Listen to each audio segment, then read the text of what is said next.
Opening the Montpelier School Board of Directors meeting on March 18th, 2020. So obviously we're meeting under unusual circumstances. Remember, Jerry has to announce she's Oh, here. Jerry, could you please announce that you're here?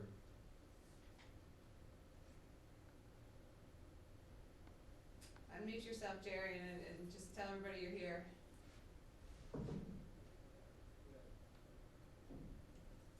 Maybe. Is she there? There she is. Jerry, unmute yourself. Go down to the bottom and put your cursor down to the bottom of your screen. Or should I sit? Oh, I thought you were going to be in Zoom. Okay, There you go. You can sit back here. this is Jerry. You could just put a chair right there. Yeah, between. Thanks, Jerry. I'll grab that one. All right, Jerry just announced she was here. Okay. So obviously meeting under unusual circumstances. Again, this is probably the last in-person meeting we'll have until schools are deemed safe to return to, which is right now scheduled for April 6th, although I probably won't be surprising anyone by saying if it gets extended beyond that, it's probably not going to be something that's unlikely. And again, I want to reiterate that thanks to all the effort that's been put in over the last several days, from Libby and the administration on down to our teachers, to our employees, to our custodians, to the students, to the parents, the community as a whole. It's been an extraordinary few days. We've done, I think, a fantastic job of communicating and putting in place the systems we need, which is a work in progress. There's still a lot of work to do, a lot of figuring out to do, but the response of this district has been fantastic, and the response of this community has been fantastic, and I really just want to acknowledge the great work everyone has put in, and also acknowledge that there's a lot to be done, and this is going to be potentially a very long road, so we really need to keep our chins up and roll with it and be prepared and keep working hard and keep thinking creatively and keep making sure that we put safety first and our health first and our kids first. So thank you to everyone. The first order is public comment, and we have a setup. We can do the Google Doc first. The Google Doc that people put in questions beforehand. Yes. So do you want to, protocol, we didn't talk about this. So it is public comment. Do you want to just kind of put them out there, or do you want me to answer them if I can quickly, or? Why don't, I think because it's unusual, why don't we just go through and answer them? Okay, if we can, yeah. If we can. Okay, so this is from Amy, I'm sorry, Amy, if I mess up your last name, Gendron? G-E-N-D-R-O-N? I think it's Gendron. Gendron, thank you. Amy says, thank you for all you have done. It is a huge task with minimal guidance. I have not seen a response from the district about childcare support for essential healthcare workers, and I understand from the governor's address that this is a responsibility of schools. I understand why it may not be all figured out at this time, but is it something that is being worked on? And I apologize if it's in Libby's letters from today, which was Tuesday. They're not downloading on my devices, so I haven't been able to read them. So first, Amy, make sure you go to our website, because they're all the letters are on the website that you can access as well. And I encourage anybody to check out that website. They're updated daily with any information that needs to be had that the district has sent out. So please go to the website. If you also follow us, I know not everybody's on social media, but if you follow us on social media and Twitter or Facebook or Instagram, all of that information is posted as soon as it goes out. The address that my wonderful assistant right now is writing into the Google Doc for me is our website, www.mrpsbt.org/COVID-19/communication. But if you just go to our main webpage, you'll find it pretty easily. And then our hashtag on most social media is @MRPSBT. We're gonna talk about childcare support for essential healthcare workers during the board meeting, so I think that question will be Yep. answered in a bit. But yes, we are working on it. 2 is from Larry Seligman. Seligman. Seligman, thank you, Right. board members. How do we ensure that we are receiving emails? In specific, an email went out to MHS students and parents this afternoon, yet I didn't receive it. Rather than troubleshooting each user, I would suggest that schools post all such email to a central location, Facebook or website. We all wanna stay informed, not burden the administrators, we appreciate that, but we do need a process to ensure that people don't fall through the cracks. If you don't receive an email, you don't know you missed it because you didn't receive it. Thanks again to all working so hard to get us through what will be a difficult couple of months. So again, go to our website often, and then contact information for principals is on the same page there. The other thing I wanted to say is, we use PowerSchool. The way we communicate and send things out is through PowerSchool, which is our student information system. That is probably the most popular student information system in the nation, and they all use the same communication. And so PowerSchool was completely overloaded when this started. We were all sending out communication at the same time, which completely slowed down the user. And since then, we have a tech guy named Matt Moody, who's new to the position and yet doing amazing with a very tight turnaround on how to learn this. And from my understanding, and I'm not Matt, and he would probably correct me on some of these points, is that PowerSchool is pulling from different fields. So Matt has had 47 requests that they weren't getting email so far. He's been keeping track of those. 5 of those were because parents just had old email addresses in the system, and so we fixed that really quickly. And others where we didn't know. Sometimes you get an email one day and the next day you win it. So we think it's pulling from weird fields sometime because it's overwhelmed, but we're not sure. PowerSchool is working on it. We have multiple help desk tickets into them. But you would get constant information if you check the COVID-19 website page every time. Is that Yep. nice? And those are the 2 questions in the public, that were given to us beforehand. Great. And do we have any in the Zoom room that you know of? Anna, do we have any in the Zoom room? For Adrian, is Adrian on this? Hey, no, not at this time, Anna says. Great. I believe she and Adrian are talking. This is like tech savvy people. Yes. We're all gonna be tech savvy by the time this is over. Amen. Consent agenda, do I have a motion from afar to approve the consent agenda? I had corrections to the minutes. I'm not sure how to, there were just 2. We can pull the minutes and talk about it. Okay. Yeah. Do I need to make a motion to? A motion to approve the consent agenda. Bridget will make the motion, cause she's the only one really knows the words. I move that we approve the consent agenda without the minutes.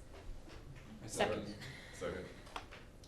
All those in favor? We don't have to do roll call because we're in person, right? Right, only Jerry had to say that she was here, and she did. All those in favor? Aye. Any opposed? Jerry says. Okay. Jerry's Jerry's in agreement, yes. So Jill, we can talk about the minutes. Okay. It was just 2 little things on the emergency meeting. It just says Wednesday, March 13th, and it was Friday, March 13th. Yes. And then Hope Petrara was here. She's absent on here, but I remember Yeah, she was here, yeah, Yeah. That was it. yeah, Anna can good. fix those 2 things. Can I have a motion to approve the minutes with those 2 corrections? I move to approve the minutes with those 2 corrections. Do you have a second? I'll second. All those in favor? Aye. Any opposed? Great. So board discussion, obviously, our policy monitoring reports, we should probably do pretty quickly, and then I think we should move to COVID-19. Yeah, there's more on there, some of those were on from the last board meeting and we just never Ever approved those? discussed them or approved them, yeah, so that's why they're on there for this time around too.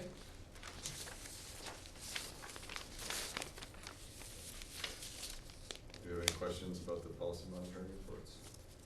I do not. Motion to approve? So moved. All those in favor? Aye. Oh, second, just a second. I'll say. Second, okay, second from Mara.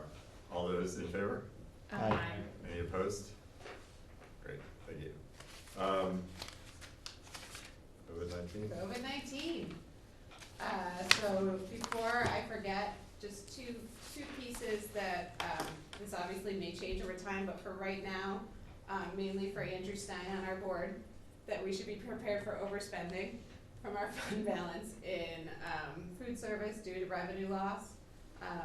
And we pay our employees out of their revenue, and we are paying our food service employees. And then just potentially technology needs, and I'll talk about that in a second. But we did send some special education devices home, like communication devices, that aren't technically ours to send home.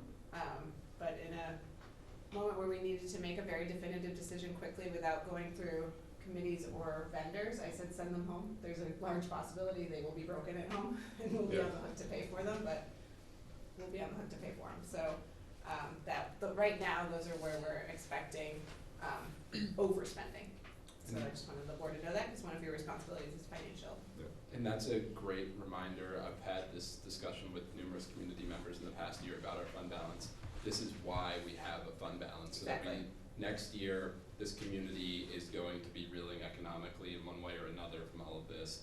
And because we have this fund balance that we can dip into, we're not going to shift that. Right. Hopefully, that will help. Hopefully we won't have to shift that to Habitsburg. Not too much of it. And Grant Geisler has turned off his camera right now. He is on the call as well, but I know exactly what his face looks like right now, but he agrees with us. I'm gonna speak for him because I can mute him now. So technology needs. Today, Mike Bear is a little inundated with technology requests. And I just want to explain why devices weren't sent home with all kids, even though in our upper grades we're pretty much one-to-one. Because our Chromebooks are hooked up, and I could be wrong here, so Mike will chime in when I'm wrong. But our Chromebooks are hooked up to our system, our internet, and in order for them to work on a different person's system, we would have to take them all, basically clean them out of our system and re-up. You know, like, I don't know the technological terms for that, somebody else probably does, but we'd have to do that with each and every device. And so we surveyed face-to-face each kid in the middle and high school. Oh, Mike says he can sum it up if you'd like. Yes, why don't you sum it up in more technical terms than what I did, please? Okay, you were doing great. Thingy with the wires.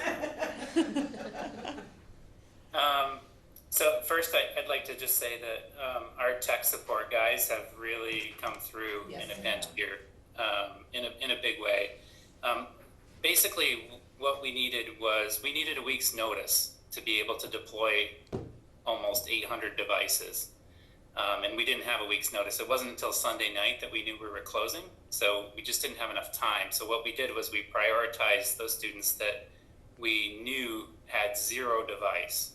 And in working with the boys today and then talking with Libby, we have a plan moving forward to be able to have a lending system where families that now feel like they need a Chromebook or a Chrome device, we can have them sign out some of our existing devices. But we're going to work on that next week. We're down in terms of how many of our tech support folks are available to us. So we're really just doing the best we can. And we've had a lot of great conversations with families in the community about it. Yeah, so that's gonna take at least a week to get going. So since we're in this maintenance phase where we're maintaining learning right now, we wanna tell families that there is no synchronous learning happening. So if like Aniket needs his device during the day for his work life and a kid can't get on it, because that's the device in the house, that's okay. You know, that Aniket's lovely child can access that device later on and do what she needs to do at a later time. Just my mantra through this whole thing is we're gonna keep this as simple as possible, and we are going to do the best we can.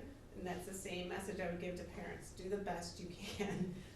And we will be unleashing our devices from our system and then making them accessible to families moving forward after next week. And of course, we'll be in communication with you when we're ready for that to happen. Is there a plan for maintenance, support maintenance, once the devices are out? Because We're gonna do the best we can. So we do have on our COVID-19 webpage, you can find technology support, a link. Mike and his team, and I would reiterate that his team have worked like gangbusters, have made a blog, a curriculum instruction and technology blog, and anybody can subscribe to that in our family, Montpelier family, Montpelier-Roxbury family, and so I suggest everybody does, for tech support and any tech support that's needed going forward. We're gonna do the best. We can't go to homes, Yeah. you know, so it would be virtual support, but we'll try.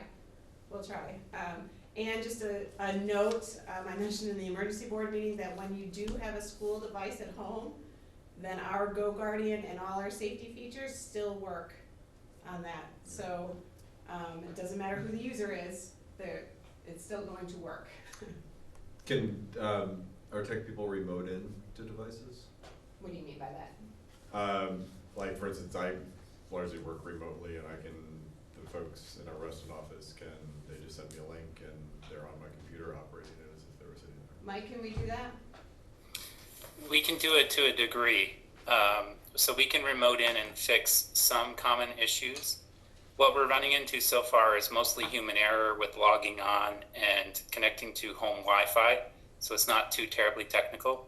I just want to do a shout out for Alex Clark today. He actually drove out to a family's home to help them with a Chromebook. And what we're finding is that we can handle a high percentage of the needs virtually. Great. So that's our technology update. I started to plan a kind of what the board needs to know right now, and I just had a mind blank about that. So if you have questions that or questions or comments, I just thought that might be easier. The level of information that this community has right now is more information than many teachers and many education staff around the state have from their districts. So that you're to be commended. Absolutely. You've done an amazing Absolutely. job of communicating. Thanks. Oh, I said, Libby, you'll need to connect to Zoom only. Okay, hold on. I'm connecting. But as I'm doing this, feel free to. I just want to build on that, not just the level of communication, but the tone of the communication has been fantastic too. It's been very compassionate, and I think really taken into account the level of stress and uncertainty we're feeling. And the planning and the organization that communication is coming from. Yeah. Okay. I'm There we gonna go. start my You can video see too. forward. Hi, everyone. We have some community members in our Zoom room with Adrienne. Okay, so do we wanna take some questions from the community if they have that? In the Zoom room? I think just given the special circumstances, yeah, let's be. I think it's important to answer community concerns. Okay. All right, so, hi Adrienne, how are you? I can only see you right now, I don't have you on the big board. Oh wait, Not working for me. hi everyone. Yeah, and thank you, Adrian, and everyone who's making the Zoom room possible. Yeah, that's Adrienne Gill and Anna worked on that together, so which was fantastic. All right, so let's see here. You are muted now. Adrian's got the control switch. So Adrian, if we just want to have people talk, can you hear me? Yeah, okay. Okay. If you have, oh hi, Amanda's on there too. Hi, I'm looking at all my friends. So if you want to ask a question in the community Zoom room, then please take this opportunity to go ahead. Unless, Adrian, you have a different direction for me. So my thing is, if you're looking at ORC, the Orca Media and Zoom, you're gonna have to mute. You're gonna have to mute the Orca Media because it's confusing with both happening at the same time. And so right now we don't have any questions that are in the chat box. So if you do have a question, you can type it in the chat box, which is on the right-hand side of your Zoom menu. But as of right now, I haven't received any unless someone wants to come off mute and ask a question. So, this is a technical question. Can questions from the public come in the form of chat? Can you see them so Yeah. we don't have to I can see that. play Yep. with multiple audios? Yep, I can see them in the chat. Okay. So some things, people probably know, but we'll just reiterate again. First off, one of our core pillars is collective responsibility and collaborative practices, and I have ample evidence that we are doing awesome with that right now from our team. So I just want to put that out there from anybody in our district. Not one person did not play their role in this effort. So that's awesome. So right now, like I said before, we have planned for a maintenance of learning for the next 2 weeks. You should have that in your hands at this point, or you can connect to our website, which has the updates and all that kind of stuff on the blog. Our teachers will move into continuity of learning. I assume we are going to be in this for longer than what the governor has put on right now. That's an assumption. I don't know anything other than what you all know from the news reports, but that's what we're planning for. So our teachers will be working together virtually, of course, over the next week and a half of how do we make that shift. And again, we're going to do the best we can. It is not going to be like normal school. So there should be very little expectation that there will be. It will be legitimate school, but we're gonna try our hardest with that. Our special education services, we're still getting guidance from the state. Yesterday we got some guidance, and it was contradictory in the guidance. So our law team, which the educational lawyers in the state, the main firms have pulled together. I'm just imagining them like in a war room, sitting around a table that has distance around each other, just like arguing these points out. They're probably having a field day, all you lawyers know, arguing law, right? But we have a mechanism that we can send any question to this team. Visbit's taking care of the price tag, and they get it to us by the end of the day. So they're working with lead special educators or special ed directors in the state, including Mary Lundeen, who is our director of special education, to get these questions answered. We simply don't know yet. And this is above the state, it's at the federal level, and we need to get guidance, more guidance than what we have right now. Mm-hmm. So parents who have students with special needs, we're working on it, and as soon as we have better guidance, we will continue. Special educators and case managers have been contacting families, or will contact families, and make plans collaboratively with families to the best of our ability. So we're going to try to do this virtually, and some of our goals and objectives in our IEPs are very hard to do virtually. So we're going to do what we can to support that and wait for the feds to give us some more guidance on that. Our food service will be up and running tomorrow. Jim Birmingham and myself will be doing the food service. Jim will be cooking, no worries there. No worries that I will be cooking. I will be bagging lunches. And what families will do here in Montpelier is they will walk, drive, bike, whatever they want to, down the parking lot, past the front door of the flagpole to where the loading dock is, and I will be there at the door of the loading dock with bags. Please don't get out of your car. I'll just hand them to you and give you a really great smile, and you can be on your way for that. Any child in the state of Vermont right now can get free food. We do have a mechanism in place to ask families, if not an anonymous way, to ask families if they need this service. It is not a bad thing if you need this service. That's what we're here for. So, and we're just asking yes or no just for planning purposes. So Jim knows what he's prepping during the week, and we know what kind of support Jim's gonna need during the week. So we can get people here if we need to, and Jim can get the food prepared so we have enough. How will they know, how will they tell you? Good question. So we put one out for Thursday and Friday. It's on our website. And then every Sunday at 5 p.m., the district will send out a reminder and a new survey for that. So if you could just click on that, and if you're not using the food service, you don't need to worry about this. But if you are, or you might be, then please, try to fill that out. We will make extra, obviously. We did have a question from a family that asked if, they have a babysitter who's taking care of their kids because of job responsibilities. And because it's a babysitter, if that babysitter can get food as well, yes, well, yes. Just tell us how many bags you need and we will get you the food you need. So other questions was what about weather, and things like that if weather gets bad. That's honestly not a bridge that we've crossed yet, nor have we planned for that yet, but we'll think about that as well. Thankfully, fingers crossed, we're kind of out of snow weather, or at least bad snow weather. I just jinxed myself right there, didn't I? Yes.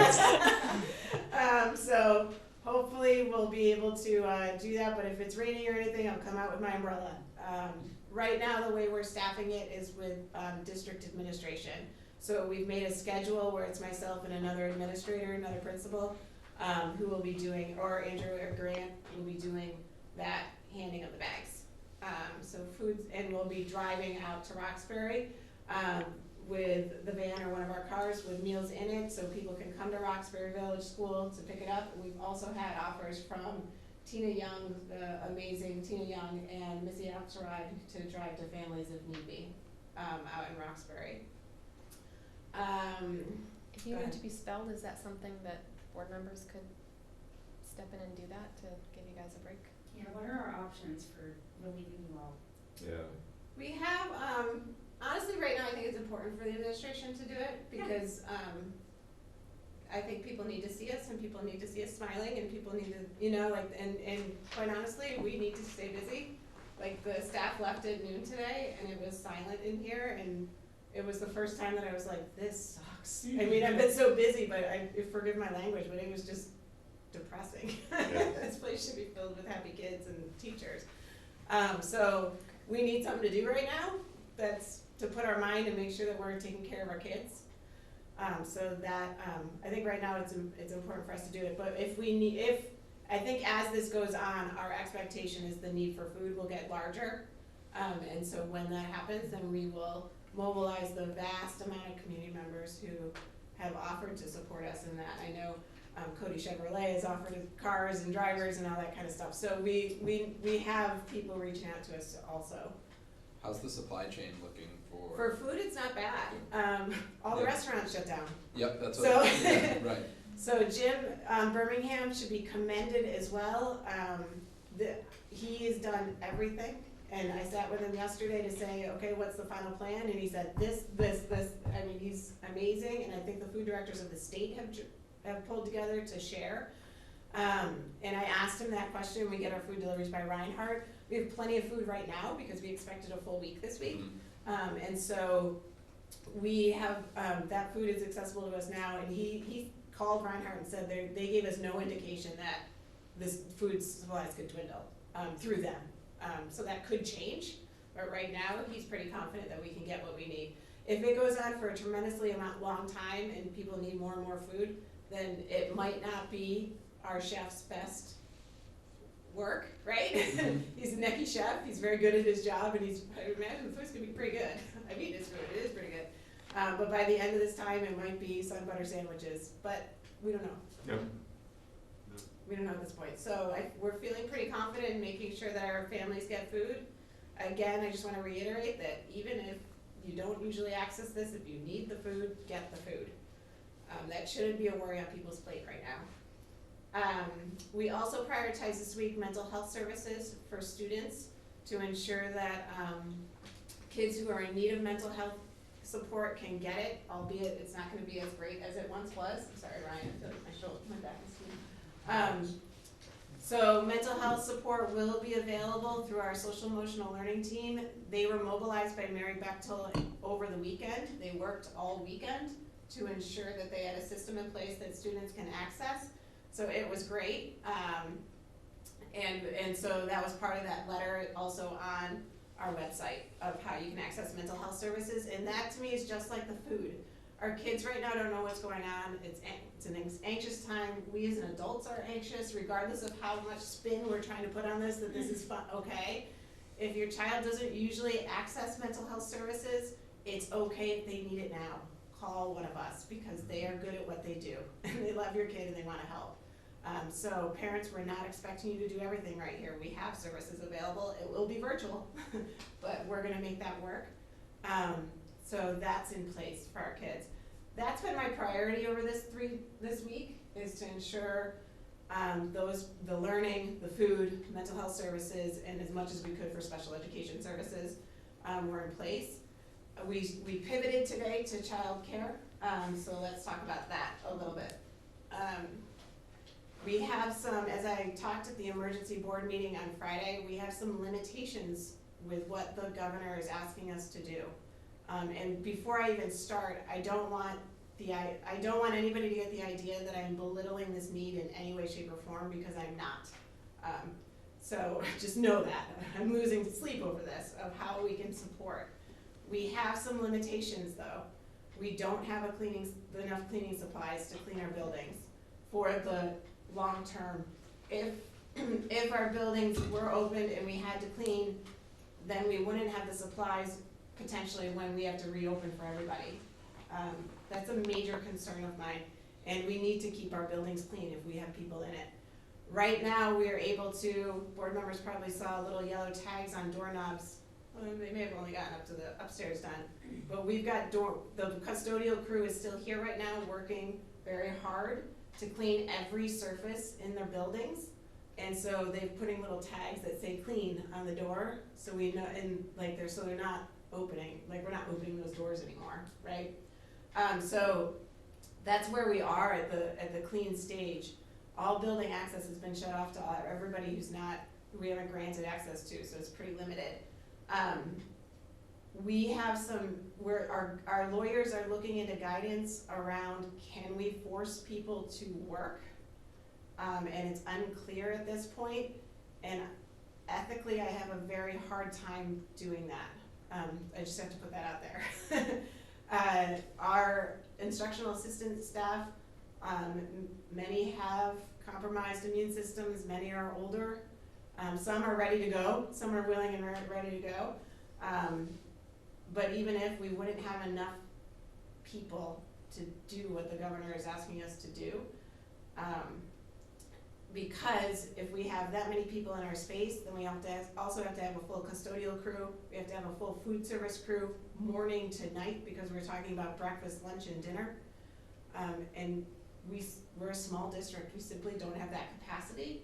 And then when you put on cleaning supplies, it adds an additional challenge. However, it's not that I'm giving up on this. So I had a conversation with Adrian Gill and Amanda Garces this morning. They're in the Zoom room right now, and both women have said, how can we help? Adrian is the leader of MRPS PI, the parents group here, and Amanda is just superstar extraordinaire at getting people to do what she needs them to do. So we talked this morning, and I'm wondering and hoping that we can use at MRPS our vast outreach capabilities, our communication, our organizing abilities, our background check abilities, and all of our systematic abilities to organize this amazing community into volunteering to adopt a child who needs childcare help.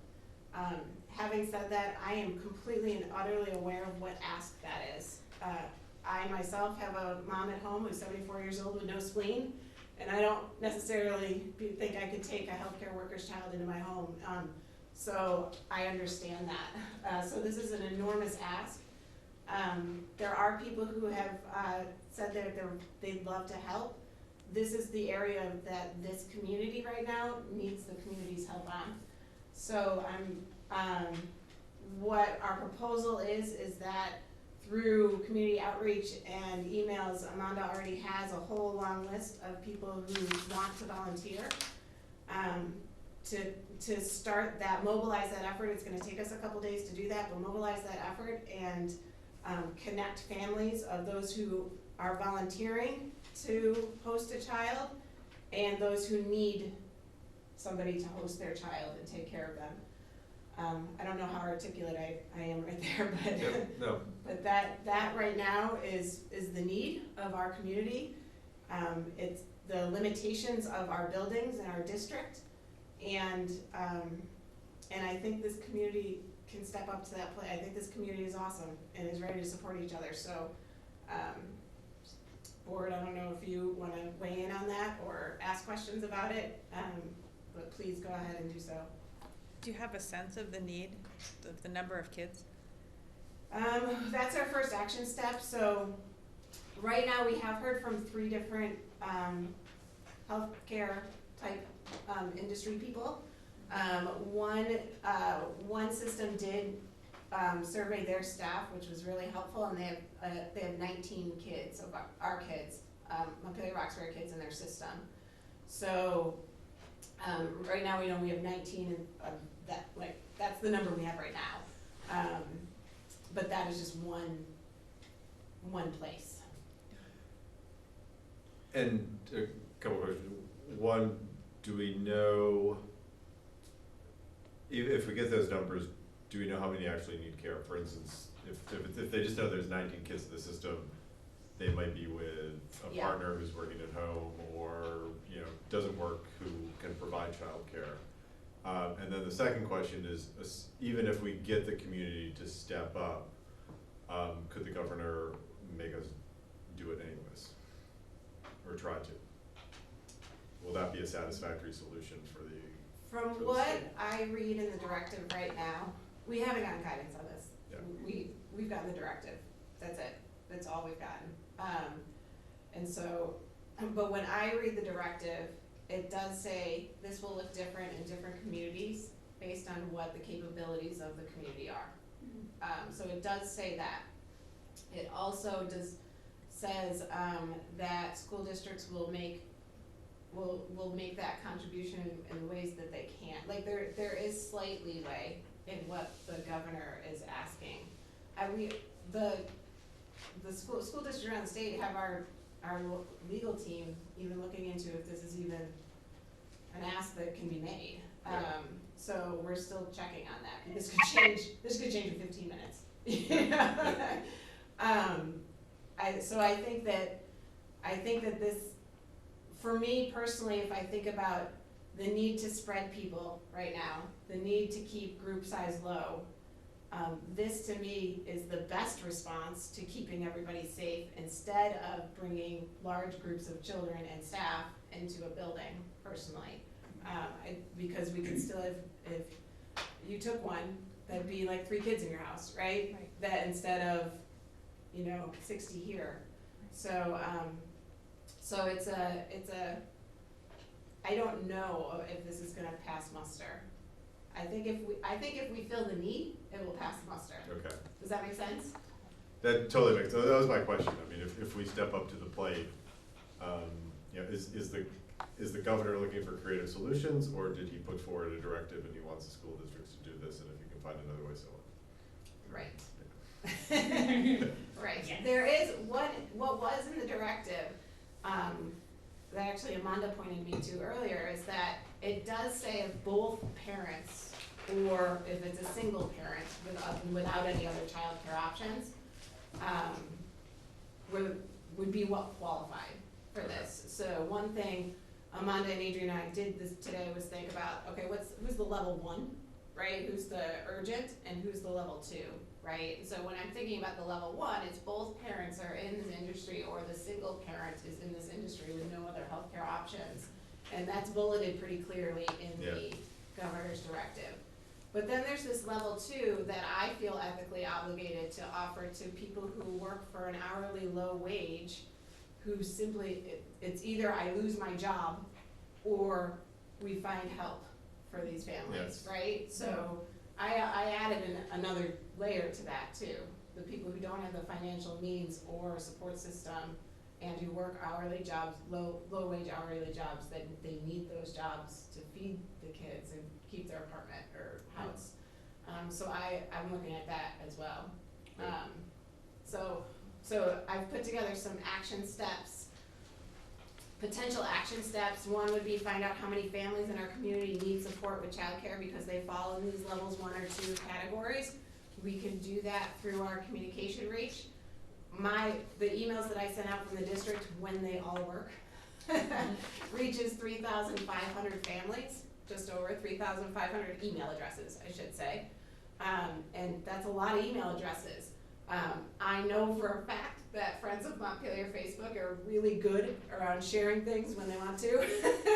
And so that's another place that gets to more people, right? And if we had help of like, hey, share this, then that gets to more people. So I think we can use social media to our advantage right now to reach as many families as we can to get that information. We would determine the list of volunteers who are willing to adopt a child for the duration to provide the needed childcare. Amanda has already talked about what that might look like through her vast volunteer system that she's putting together. We would ensure that families volunteering to childcare do not fall into the high category risk, or the high risk category for COVID-19, because we don't want to put anybody else in danger. We can do a 24-hour background check on any individual willing to volunteer who already hasn't done that in our system. We do have over 200 people who have already done that in our system. And we can do just the first background check that doesn't involve fingerprinting or anything like that, and it just involves a driver's license, and that will give us basically sexual predator and Vermont criminal background check. So we can do that to help ensure a safety piece and component. We can connect families in need to families volunteering with our organizational efforts, and we can continue to reach out as this goes on to see where the need is here. Go ahead. The section of the demographic of our community that is an hourly worker or doesn't fall under the healthcare worker group that you mentioned before. Those families should reach out to the Department of Labor because unemployment insurance benefits, that program has been greatly expanded, and there's talk of expanding it further. So for those families who aren't healthcare workers, who find themselves temporarily unemployed, please do reach out to the Department of Labor because, these are extraordinary times and there are extraordinary provisions being put in place by the state. Yeah, and you just reminded me, Andrew, that I was on the phone a couple times with Ann Watson today, the mayor of Montpelier, of course, and they're meeting, I think, right now, actually, in an emergency meeting as well, and the city is also thinking about this, and Ann and I were putting our heads together around how we can use other services in the city, particularly to ensure children get the care that they need. I have some questions about the child care that haven't been asked yet. Where would the child care be held? Are we talking about, when you're talking about families adopting kids during this time, are we talking, say we have a healthcare worker named Rob, and Rob is a single parent, and Rob's daughter gets adopted by Adrian Gill and her family. Adrian, I'm just using you as an example here. Would Rob's daughter then stay with Adrian Gill for a couple of weeks? Is that the plan? Or No, just when they need him during the day. Yeah. Just during the day? Yeah, I'm not talking Okay. overnight or anything like that, I don't think that's what the directive asks. No. It certainly would further complicate the issue for school systems. That actually makes me think about people who are on second and third shift though. Yeah, I know. Just Nothing thinking about this is new. I literally hadn't thought about it until now, and then I thought, oh, so Yeah. some kids are alone at night. Or could would be alone at potentially, night. yes. Yeah. Which But- is another reason why, The school. Why school is not a practical. Yeah. yeah. Although you have to think that it depends on, if it's someone who's used to a night shift, or even if someone who's used to a night shift, given the nature of this virus, if they were having, a grandparent watch, they may want a different solution now. Yeah, that was what I was thinking. Yeah. Ordinarily, obviously, someone's Yeah. staying home, but yeah, since it's often a person who's in a risk group. Yeah, and there may be people right now who are in the medical field who are not working night shifts who may end up working night shifts. Did you have more questions? I have one other question. I realize just about all the other ones have been answered. Have we been talking to students about the importance of social distancing during this time? Because obviously if one student goes and meets up with another student to, you know, things can. We were talking about it when we had them. Mhm. We don't have them anymore. Yep. I can tell you from observing on the streets, they are not currently adhering, just driving around today. So I don't know what we as a community can do, because it's really hard. I was actually just talking to Libby. I work for Outright Vermont, which is a youth organization, and any time that we had youth in place together, it was virtually impossible to keep them apart. So it's really gonna take some extremely intentional and caring grown-up effort to help people understand, because littles aren't designed to stay apart like that. I have a thought. What if families, this is just a proposal, wanted to share this. What if certain families, their kids were really struggling in isolation, if like one or two families had closed circuit interactions with each other, where they weren't interacting with others directly? I mean, I have that set up in my house. Yeah. So our best friends, we had a family meeting where we had Google Hangout last night, and we just said this is what the four of us are promising to each other, so that our kids can interact with each other. I think families are doing that organically. Yeah. I think there's a lot of that happening, but it is harder for teenagers. Teenagers are not, that's not a model that works, I think, as No. well for teenagers as it does for younger kids. Yeah. And it's hard. This is not gonna be easy. It hasn't been easy yet, but we are so not out of the woods about how to best support our kids right now. Libby, I would just say, I think the proposal that you guys have talked about is really elegant and a much more rational and humane way to deal with the thing we're trying to deal with, this need for childcare, rather than bringing everybody into a building where a week ago we knew we didn't have enough cleaning supplies. I mean, that for me makes it kind of a non-starter right out of the gate.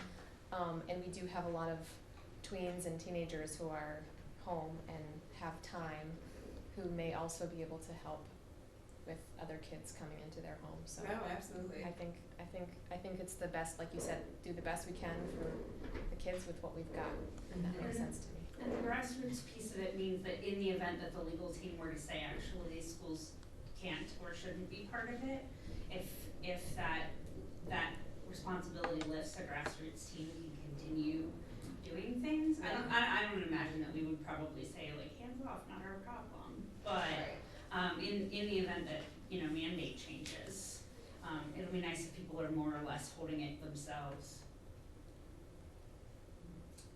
Ryan, do you have any sense about, I don't mean to put you on the spot or speak for all Roxbury, but do you have any sense of how many people might fall into this category in Roxbury? So I'd agree with kind of follow up Mara's comment that I like the systematic approach that what you're proposing to us. Essentially, it's happening informally right now, Right. but the background checks, the placement of the folks who wouldn't necessarily interact with each other, it's great because this is happening right now. Right. When you were discussing, you had reached out to one of the healthcare providers, I don't know if it was CVMC, Gifford, or the local hospitals, but it would probably be worthwhile to have those institutions themselves survey their staff. Yeah, Because that's what one did. They Yeah. surveyed their staff, yeah. Right, rather than us, like, hey, who this, that, whatever, ask them specifically.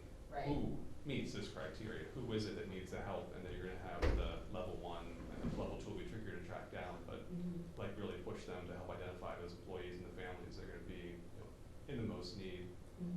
But again, I think this is happening right now informally in Roxbury. Healthcare families, I haven't heard, again, there's a lot of conversations right now, how we can help, where's this going? Yeah. I don't think anybody's gonna be totally stranded right now, but again, Don't know I yet. can't say for sure Yeah. because there's a lot of unknowns and schedules are constantly changing, not just for the kids, it's. I know, we're It all might in the stage of how do we do this. Right, the family might be totally set right now, but by Friday, even tomorrow, it could be a totally different ballgame again, so. Yeah, you're absolutely right. You're absolutely right. It could be a totally different ballgame in 10 minutes. So, Was the, sorry, Go was ahead. the directive also for ages 6 and up or 8 and up or something? It had kind sixth of through eighth grade. 6 through 8.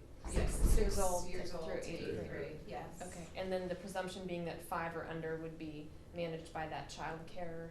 Yeah, so our regional director, Becca Webb, who came to talk with y'all a couple, board meetings ago, she is working, to figure out preschool. She can't do it for like every preschool age kid in every town in our region, you know, but she's working through and wading through requirements, waivers, what do we, you know, where are the spaces, how many spaces, she's trying to do that work right now, she's on it. But that is not technically the school district's responsibility, but we're still trying to do what we can to support it, and Becca is our person to do that for us.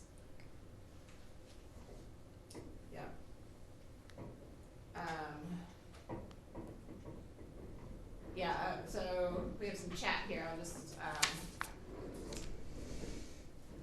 just going back, the food pickup time at MHS tomorrow is 11 to 12. And it is on our website. All the food pickup time is on our website, which, Anna's good. She's got the link right below that comment. We also need those who maybe fall outside of healthcare. Yes, our level 1 has the bullet points, that's Amanda, so we have the bullet points of everybody who qualifies based on the directive. And I wanna make sure that, you know, it's the food service people and the custodians and the people who are doing the behind the scenes work, recognize that we'll do everything we can for you as well. And I did have grocery, somebody said the list included grocery in place, and I actually am not sure if it had it on there, but I added it onto ours, whether it is or not, we added it on. And that's, and Amanda asked earlier, what will happen with leftover food? I assume those meals not picked up or distributed. We have Jim Birmingham already has a relationship with our food banks, and so he delivers any leftover food to food banks. He does that now, he'll continue to do that, so it will still be in a place where people in need can get it.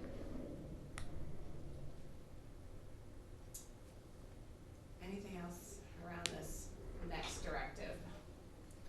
The last thing I will say with this one is that I was on a hangout with school districts with our region today. All of us are trying to figure this out right now. And all of us are thinking about it differently. Every community is different, every need is different. Barry has a different need potentially than we do because many healthcare workers live in Barry. And so districts are trying to figure out this differently.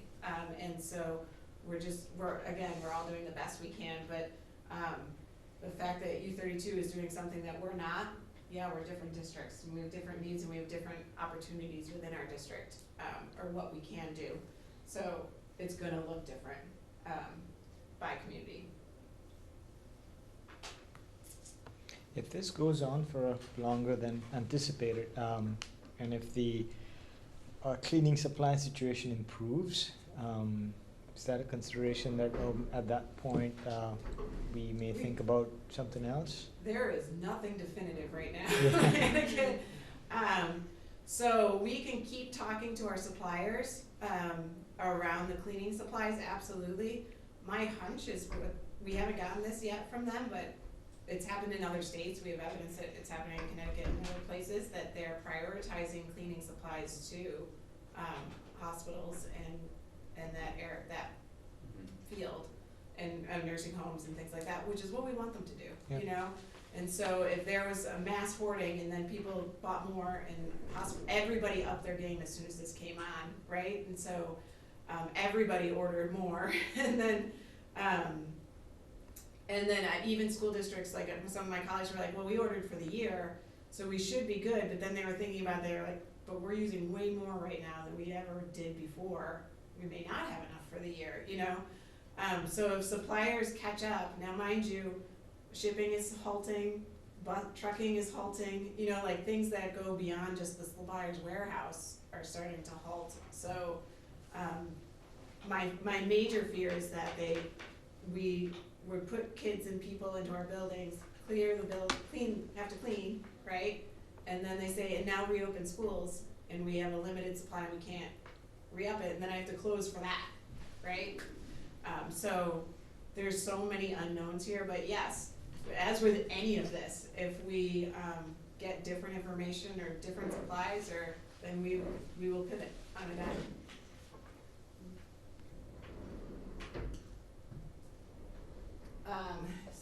Can I just read a couple more on here? Please do. Can food be placed near the vehicle instead of handing directly into the vehicle? Absolutely. If a family would rather me do that, or rather one of the principals do that, absolutely. Any advice for how to get teenagers to remain social with their friends? I love that question.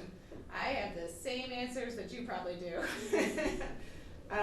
So I've seen Netflix has like viewing parties going on. I know my 6th grader was on FaceTime with his friends. All of a sudden he has free reign to FaceTime, and I'm not really sure where that thought came into his head, but that's what he was doing. I know they're all trying to socialize online, and I think that's what we have to do. Make some videos, do some funny things, become a YouTube star. I don't Also, check in with youth serving organizations. Like, I'm not sure exactly what Washington County Youth Services Bureau or the Basement Teen Center, et cetera, are kind of imagining at the moment. But I know, for instance, Outright is moving all of its youth supporting services online that people can access. So that's like support groups that may be happening that are youth intended for them to interact might be actually facilitated and supported. It's worth doing some Googling. Yeah, Mara's the expert in the teen field. The teen field. And then the last message right before I promise Pie's up next, Adrian. I haven't forgotten about you. I know I'm talking a lot, but lots been going on. The last thing I want to say is that just like educators and schools are doing the best you can, parents, you're doing the best you can. If you're not having your kids, it's not going to be like regular school, and that's okay. It's okay if you don't know what to do. We are here to support you in that, but right now, make sure your kid is loved, make sure you smile at them, you laugh at them, you give them accurate information, and you calm their fears. That's what we need you to do right now. The learning will take care of itself. We'll make sure that happens. But right now, the more important thing is to make sure your kid's loved, happy, healthy, and don't worry about the rest. We'll figure the rest out. That's the important thing right now, I think, for all of us. And with that, Adrian. Oh, hold on. Jim's You got have it. board action on hourly employees on the agenda. We took care of that on Friday. Yeah, I think Okay, that I was just left wanted over to from make sure Friday. I'm that sorry. you need action there. Okay, perfect. All right, Adrian, you're up.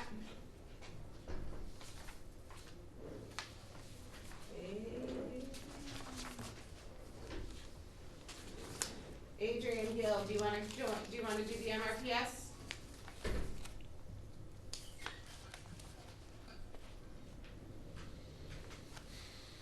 You gotta unmute yourself.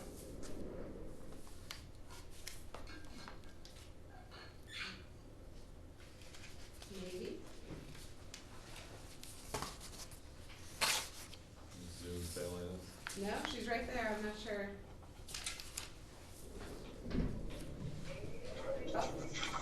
Thanks, Adrian. Adrian Hill, do you want to do the MRPS? There's a delay.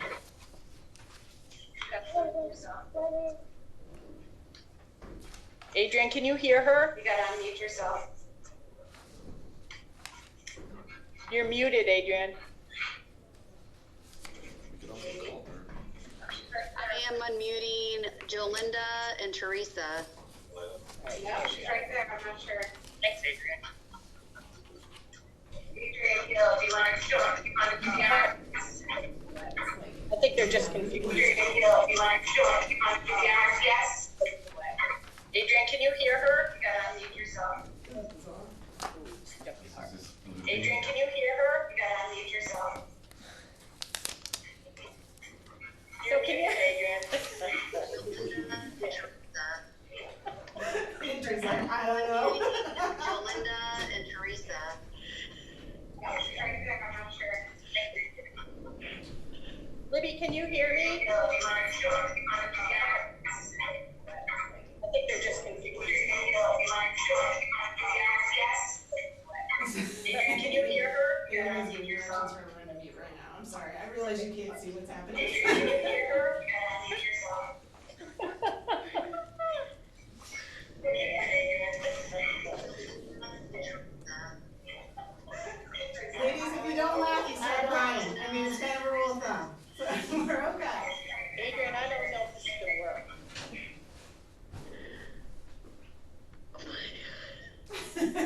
Adrian, I think you're up, you're good now.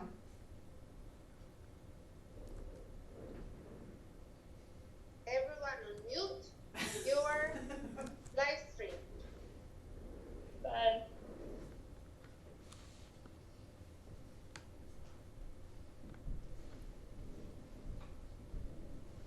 Can everybody hear me? Yes. Yes. Mm-hmm. Yes. I can hear Adrian. Okay. So everyone put everything on mute. Keep your speakers up. I'm going to pass it over to Jolinda and Teresa to do the presentation. I'm going to unmute Jolinda. Are you gonna unmute me or Jolinda? Can every Talk? Do we wanna maybe just call? Me, Jolinda, talking? Okay. This is very strange. I'm gonna, can everyone hear me? You have to shake your head yes, because I can't hear you. Okay. I guess I'm going to kind of officially read the announcement. I guess we could call it press release information. We, the Montpelier-Roxbury Public Schools partners in education would like to present to the school board. First, we wanted to thank the school board administration, faculty, and staff for all your hard work, commitment, and compassion, and for the calm composure being demonstrated at such an unusually stressful and critical time. So thanks. I'm going to try to be real quick so that we can cut right to questions. The overview, very briefly, we call ourselves MRPS PI, Partners in Education. We're very grateful for the opportunity to speak with the MRPS Board of Commissioners and Administration and offer our support during this unprecedented time of community need. The following is not a formal plan of action, but rather an outline of identified needs and ways MRPS PI can be helpful to the board and administration. And we believe taking a systems approach to the COVID-19 outbreak is in order. What follows in limited detail are: 1, identify types of needs likely overlapping with the needs that the school district, city, and other groups have identified. 2, examples of how we can mobilize our community network, especially parents, guardians, and youth aged 14 to 21. And 3, possible strategies to help meet short and long-term needs in the community. Very quickly, I'm just going to kind of breeze through this, just in case you don't know Partners in Education. We're the 501c3 organization that basically encompasses all the parents group activities of all 4 schools. Our mission is to support the school through fundraising, administrative structure, communication, and advocacy, to create equity among all of the students and support the programs of the school, and support the school board and administration.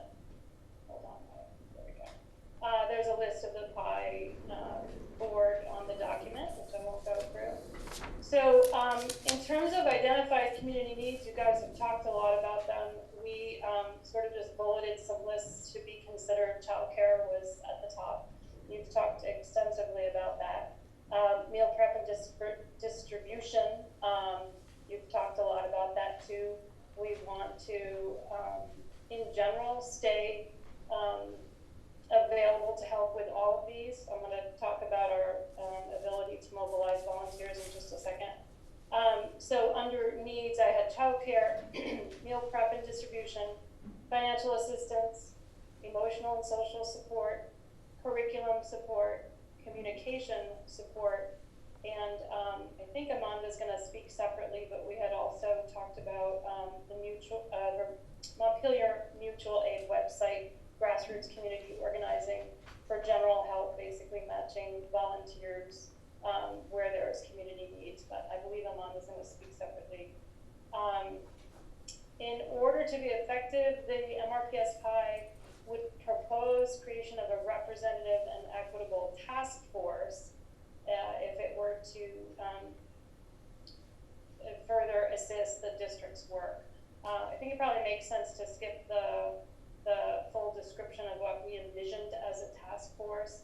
A couple of highlights were just the idea of spreading the work out and utilizing how many people we are able to touch. Libby mentioned that before about getting the word out through Facebook and whatnot. If you added up all of the people that the parents groups kind of reach out to and involve, it's hundreds and hundreds of community members, mostly parents, but also community members who no longer have kids in the school system. The PI board offers to play an active role in creating and managing any such task force and could lead any coordination and convening of the volunteers in services. And just to close and say, obviously, we feel that we're all in this together, as Libby has stated. Our community is filled with caring, talented, engaged individuals who really want to help ease the burden that this is bringing on us. And so PI is ready to partner with all the incredible assets in our communities and just feel like we want to be part of just to help in any way that we can. So thanks for the opportunity to participate in the meeting tonight, and we would look forward to hearing, how you envision addressing some of the needs you've already discussed, and just how, maybe brainstorming now or talking further, how MRPS PI can support any and all of this. Thank you. Thank you, Adrian. Amanda, were you gonna talk about something too? And this is Adrian. I think that was it, so we will just turn it over for discussion at this point, unless Amanda wants to jump in, and I'm not sure what the plan was. Sure.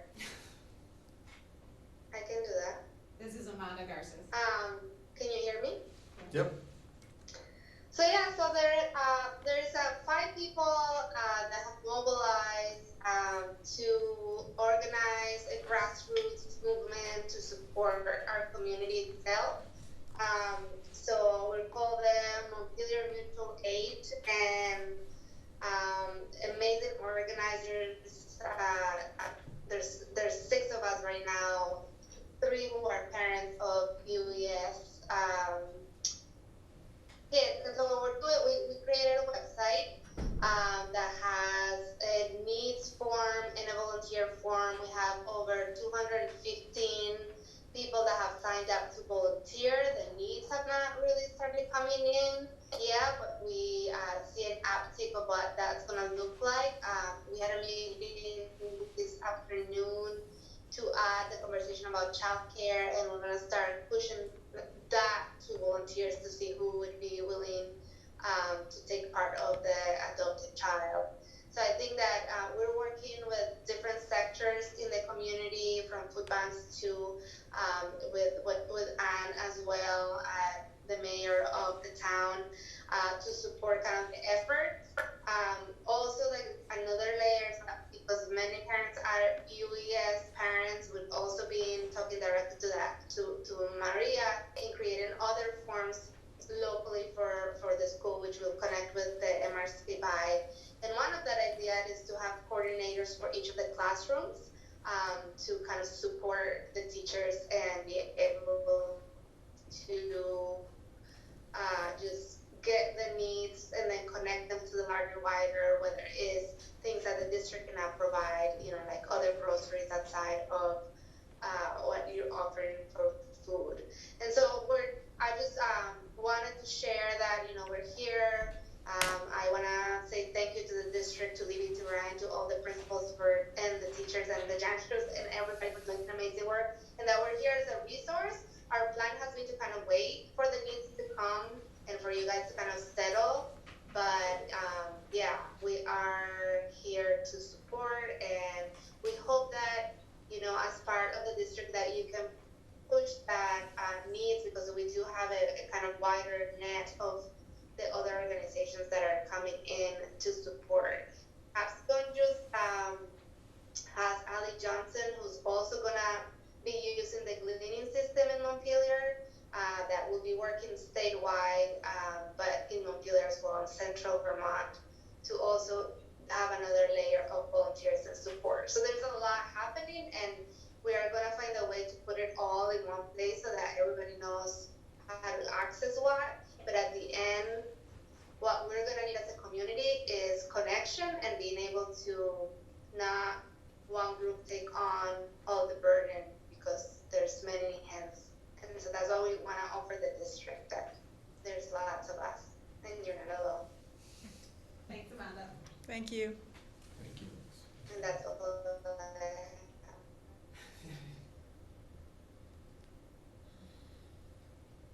So what I think next steps would be for me to connect again with Adrian and Amanda and anybody else who they deem fit. Would a board member like to be on that as well? Or do you feel a board member should be, or wants to be, or doesn't want to be, or what do you want to do? I think the board should be involved. I think so Yeah. too. I think that makes sense. Yeah. I'm happy to be our board representative. I knew you were gonna say that. Thank you, Jill. Thank you. And Jill, if there are new needs that we haven't expected, please be sure to let us know as soon as anything surprising might pop up. Okay, so I think the next action step with this would be for me, I'll connect with Amanda, Adrian, and Jill. And Adrian and Amanda, you can add anybody to that list as well, simply because you know better than I right now. So I trust you ladies will help me out there and we'll get going. Libby, can you add me too? Yes, Great. and Bridge, Thank you, yeah. Bridget. Yes, absolutely.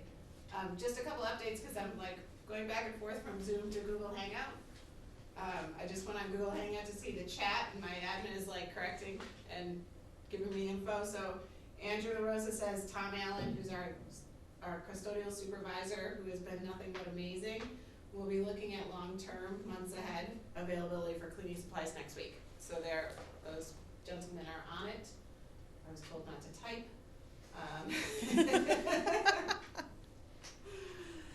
And I think that's it. Excellent. Well, thank you so much, Brian. We don't need to take any formal action, do we? I don't think so, 'cause it's Yeah. kind of community outreach. Yeah. Yeah, thank you very much. That's a huge help, and thank you, Bridget and Jill, for volunteering to be part of that. Yes, absolutely. Yeah. Excellent. So we can go to the next item, which is, I think we can do pretty quickly, which is board business.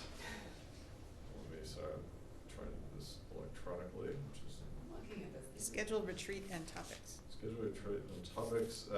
Does that really make sense right now? No, it doesn't. It was on there prior to madness. Yeah.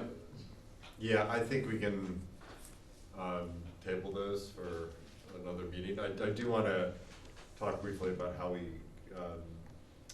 want to conduct meetings going forward, at least until we're at a point where we are feeling more confident that it's safe to socially gather. Mm-hmm. We can talk about offline, but I'm assuming we would just do some sort of either Zoom or Yeah, Google the Hangouts Hangout works for. well, and I think the lawyers are, and the legislature actually is looking into waiving some open meeting law restrictions and requirements right now. I feel like that will probably go through, I but would they think, are. I would hope. Yeah, so we'll be receiving updated Guidance. legal guidance on how to continue in the Okay. world we now know, as a board soon. Yeah, and I think obviously it's gonna be, you know, well, it may not be, but it will certainly be different for the public to view that, so we should give thought to how, we wanna broadcast it. It might just be that we've got, you know, Brady Bunch style board meetings, on people's screens if they wanna choose them, but I think we can, but, I know especially, you know, I'm surprised how many people watch our board meetings when things are quiet, and I'm sure that there is a much heightened interest in these meetings now, so I wanna make sure the public can do that. Can you Orca set might up have some Zoom? creative solution to that too, they might have some ideas, Yeah. maybe one person's in the studio or something. Can't you set up Zoom so that only certain people have video and the Yeah, I ability to think- I talk, think and then we- other people can I only think we have to watch? get more facile with the tech piece, and you know who we have on our board is Jerry Huck. Huh. He works at this all the time, That's right. so. Yes. Might Right. be tagging Jerry Huck and Yeah. saying, you're it. Definitely. No, I mean, the Zooms I use, usually, if it's more than a certain number, it'll pick up on who's talking, and you won't get, you know. But I think it can faces. actually be set up so that some, if you get one kind of link, you don't even have a video option. You're Or you just, can you're chat. just an observer. And Okay. if you get a different kind of link, you're able to Mhm. participate. Okay.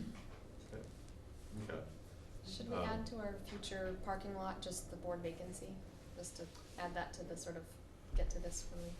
Yes, get to that when we need to, although, to be honest with you, I don't wanna put that too long, because I do feel, you know, this is a pretty critical time for the board to be engaged, and, you know, there's a voice missing, so, I have done a little bit of reach. Strike it when it's hot, Jim. Lots of people are not, are home right now. Yeah. Yeah, yeah, so I've gotten, at least one person has expressed some interest, but, I actually forget what our timetable was for that. It was gonna be not the It next was gonna be meeting, the but 17th. it was gonna be the 17th. 17th of April, I believe. Yeah, can we stick to that? Let's try to stick to that, and I just wanna encourage the public, yeah, there is no more important time than now, to serve. We still have to get a clarity on the answer of what our appointment would be till November, when there is an election, a very important one. Or till the next town meeting day. But regardless, the term would be appointed till one of those two dates, and then there'd be the option to either run for the remainder of the term, or to decide that you don't want to, so. If someone is interested, do they contact you, is that? Yes, so Okay. please just contact me, or you can contact Libby and Chicken 14. So, contact Libby or me, but, and we'll get you in, we'll see how we're doing at the next meeting. If we have some good interest, we can make a decision on the 17th, and if we feel we need to extend it another meeting, we can do that as well. Did the Zoom crew get that, by the way? All of those engaged parents? Yes, Make sure they hear this? yes. Libby, the discussion of the board vacancy just reminded me of our principal searches. Yeah. And I realized they weren't a priority for the last couple of weeks, but I just wondered, looking forward, if there's any way that those can proceed at this point, or are proceeding. Yeah, well, they're gonna have to. Well, that's what I thought. So we, that's on I have a list in our conference room over there on the wall that says when you can breathe again. Yeah. That's one of the things that's on there. And so I will most likely start thinking about that again and put my head together with Anna around how we can do that virtually. The interviews, I don't see a problem doing virtually with our interview team. So right now where we are is we have our candidates. We were supposed to interview on Tuesday for Main Street Middle School, and that just could not happen. Tuesday. Could not happen, so we have them on hold right now, and we could do those virtually with our team, I think. And then for the important part is staff meet and greet. I know the kids are really important too, but I think that'd be really hard, so I think right now staff meet and greet and parent meet and greet virtually somehow through Zoom, or Yeah, I think. we'll figure it out. Yeah, I think we're just gonna have to accept that we'll do the best we can on those, and it will be, Yeah. we can only do so much. Yeah, another thought I had was for people to send questions that I just sat in a public way and asked, and we could tape record that, and then it's just gonna be a slower process. yeah. And then people could provide feedback that way. Like I thought about a couple of days, we have 2 finalists for Roxbury, which, again, we had to push back. Actually, we pushed it back before this all happened, but, cause we wanted it to match the Main Street timeline, because some of the candidates are similar.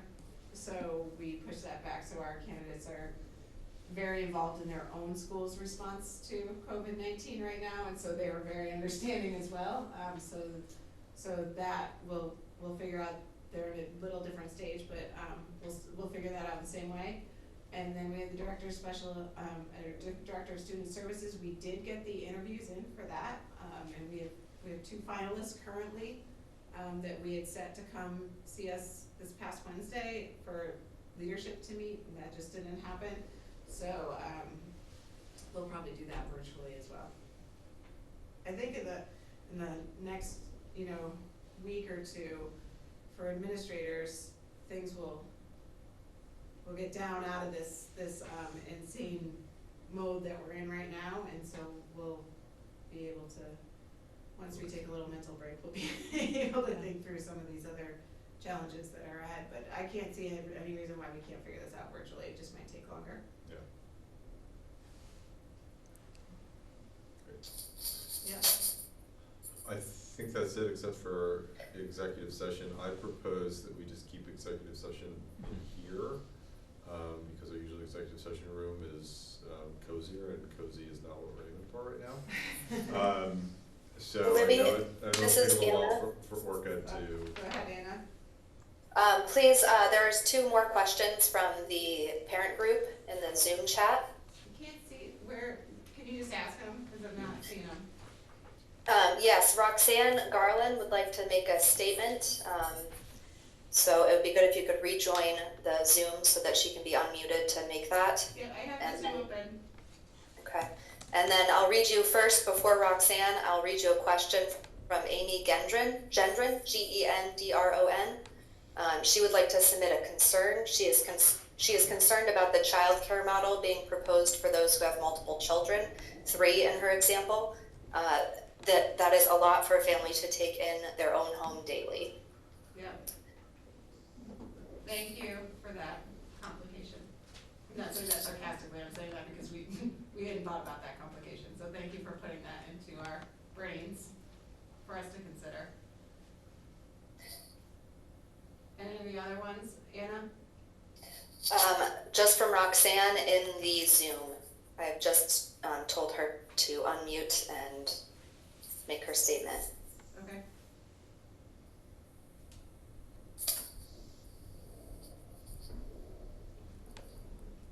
Roxanne, you there? There may be a lag, so let's hold for one.